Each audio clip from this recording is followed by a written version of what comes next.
आता असं असताना हे तुंतुन किती दिवस वाजवायचं? ते तुंतुन वाजवण्यापेक्षा तुम्हाला जे 2 महिन्याला गाड्या तुमच्या बदलल्या जात आहेत, आलिशान गाड्या येतात, तिथल्या जनतेला कळू दे की कुठल्या उत्पन्नातून तुम्ही येतायत, कुठला व्यवसाय धंदा मोठा सुरू केला, या लोकांना कळू देत ना. जलनायक म्हणून स्वतःला पाठ बडवून घेणाऱ्या लोकांनी जर कार्यक्षमता दाखवली असती तर लोकप्रतिनिधींच्या कार्यक्षमता दाखवण्यामुळं मान तालुक्यामध्ये सुबत्ता आली असती, इथला दुष्काळाची दाहकता कमी झाली असती. आमदार महोदय म्हणतात की प्रभाकर देशमुख यांना आयुक्त असताना सचिव असताना काय पत्र निघालेत, JR कसे निघालेत हे समजून येत नाही. खरं तर आमदारांनी गेल्या 14 वर्षामध्ये किमान JR कसा वाचायचा असतो एवढं तरी शिकून घ्यायला पाहिजे होतं. JR वाचत असताना हा जो JR निघालेला आहे 30/9चा JR निघाला आहे, त्या JR मध्ये काय म्हटलेलं आहे? त्या JR मध्ये म्हटलेलं आहे की पूर्वीचा संदर्भ दिलाय. कुठला संदर्भ दिलाय? तर टेंबूच्या बाबतीत जे पत्र दिलंय 30/9चं पत्र आहे, त्याच्यामध्ये शासनाचा निर्णय 29/4/22चा नमूद केलाय आणि 29/4/22ला महाविकास आघाडी सरकारनं टेंबूसाठी जे 8 TMC पाणी रिझर्व केलं टेंबूचं, त्याच्यामधून 2.5 TMC पाणी मान खटावला दिलेलं आहे. म्हणजे 29/4/2022ला 2.5 TMC पाण्याची मंजुरी झाली असं इरिगेशन डिपार्टमेंटनी त्यांच्या पत्रात नमूद केलंय. इरिगेशन डिपार्टमेंटनी त्याप्रमाणे सांगलीच्या विभागाने कृष्णा खोरे महामंडळाकडे त्या ठिकाणी सर्वे आणि एस्टिमेट करायला पैशाची मागणी केली. सर्वे आणि एस्टिमेट करायला पैसे मंजूर झाले, त्याचा सर्वे झाला आणि तो सर्वे होऊन एस्टिमेट होऊन आज अंतिम मंजुरीला शासनाकडे गेलेला आहे.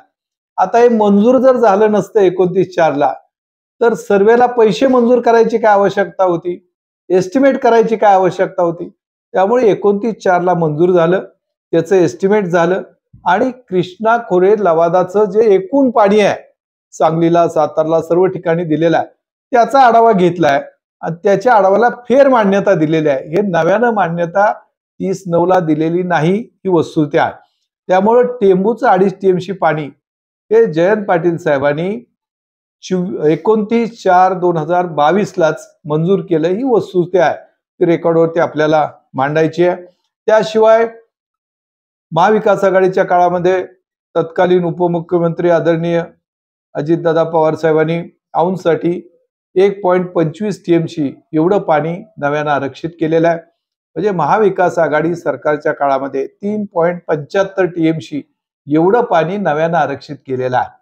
आत्ताच्या सरकारने उत्तर मानसाठी 1.1 TMC एवढं पाणी आरक्षित केलंय. आमची मागणी त्या ठिकाणी 2.5 TMC होती, कारण 4 महिन्यासाठी पाणी सोडून आमचा प्रश्न मिटत नाही. आम्हाला कमीत कमी 8 महिन्यासाठी पाणी मिळालं पाहिजे. 2.5 TMC पाणी मिळायला पाहिजे होतं, पण त्याच्यामध्ये 1.1 TMC एवढंच पाणी देऊन सरकारनं त्या ठिकाणी बोळवण केली आहे. माझं असं मत आहे की जर कार्यक्षमता दाखवली असती, जलनायक म्हणून स्वतःला पाठ बडवून घेणाऱ्या लोकांनी जर कार्यक्षमता दाखवली असती तर लोकप्रतिनिधींच्या कार्यक्षमता दाखवण्यामुळं मान तालुक्यामध्ये सुबत्ता आली असती, इथला दुष्काळाची दाहकता कमी झाली असती. परंतु त्यांच्या निष्क्रियतेमुळं मान तालुक्याच्या नशिबावरती, खटाव तालुक्याच्या नशिबावरती आजही दुष्काळ आमचा पाठवीला पुजलेला आहे. ही वस्तुस्थिती आहे.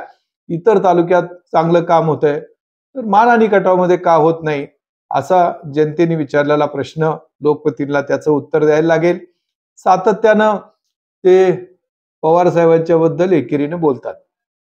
पवार साहेबांचं महाराष्ट्रामध्ये खूप मोठं योगदान आहे आणि पवार साहेबांचं योगदान विचारात घेऊन राज्याचे मुख्यमंत्री असतील, उपमुख्यमंत्री असतील, नेहमी पवार साहेबांच्या बद्दल आदराने बोलतात. पण आमदार मात्र त्यांना बारामतीचा गडी अशी एकेरी उल्लेख करतात. खरं आमदारांची पात्रता काय, त्यांनी बोलावं काय याच्याबद्दल त्यांनी भान ठेवायची गरज आहे.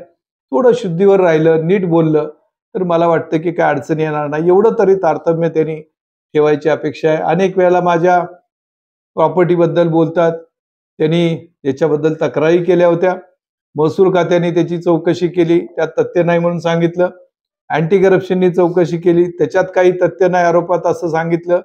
कोर्टाने सांगितलं की आरोप खोटे आहेत आणि मग सन्माननीय आमदार महोदय यांनी विधानसभेमध्ये प्रश्न उपस्थित केला आणि त्यावेळेला तत्कालीन मुख्यमंत्री देवेंद्र फडणवीस साहेबांनी विधानसभेमध्ये सांगितलंय की माझ्यावर जे आरोप केले त्याच्यामध्ये कुठल्याही प्रकारचं तथ्य नाही, कारण मी जे प्रॉपर्टी माझी आहे त्याचं प्रत्येक गोष्ट मी केंद्र शासनाला कळवलेले आहे. आता असं असताना हे तुंतुन किती दिवस वाजवायचं? ते तुंतुन वाजवण्यापेक्षा तुम्हाला जे 2 महिन्याला गाड्या तुमच्या बदलल्या जात आहेत, आलिशान गाड्या येतात, तिथल्या जनतेला कळू दे की कुठल्या उत्पन्नातून तुम्ही येत आहेत, कुठला व्यवसाय धंदा मोठा सुरू केला, लोकांना कळू देत ना. माझी विनंती आहे की बोलताना लोकप्रतिनिधी थोडं तारतम्य ठेवावं. आंघोळी करण्यात वेळ घालवण्यापेक्षा प्रत्यक्षात जे आरक्षण मंजूर झालेलं आहे पाण्याचं, ते जर 12.62 TMC पाणी गेल्या 14 वर्षामध्ये तुम्ही देता आला असतं तर तुमची कार्यक्षमता सिद्ध झाली असती. दुर्दैवानं तुमच्या निष्क्रियतेमुळं मान तालुक्याला पाणी मिळालं नाही. वस्तुस्थिती आहे. त्याच्यापेक्षा तुम्ही जर स्वतःला जलनायक समजत असाल तर मग हे पाणी का तुम्ही देऊ शकला नाही ह्याचं उत्तर तुम्हाला लोकांना द्यायला लागेल, कारण तुम्ही लोकप्रतिनिधी म्हणून गेले 3 टर्म या ठिकाणी काम करताय आणि मग लोकांना फसवणुकीचा अशा प्रकारे तुम्ही बिजवडीला सांगितलं की 6 महिन्यात पाणी देतो, आता सांगताय की आरक्षण मंजूर झालंय. अरे आरक्षण किती मंजूर झालंय, किती पाणी द्यायचं होतं, याच्याबद्दलची वस्तुस्थिती लोकांच्या समोर मांडायची आवश्यकता आहे आणि म्हणून या ठिकाणी आपल्या समोर ही वस्तुस्थिती मांडलेली आहे आणि याचा जनतेने विचार करावा असं माझं स्पष्टपणे मत आहे. आवाज माणदेशाचा, माणदेशातील प्रत्येकाचा. माणदेश प्राईम सबस्क्राइब करा आणि अपडेट रहा. नवीन व्हिडिओच्या नोटिफिकेशनसाठी बेल आयकॉनचं बटन दाबा. धन्यवाद.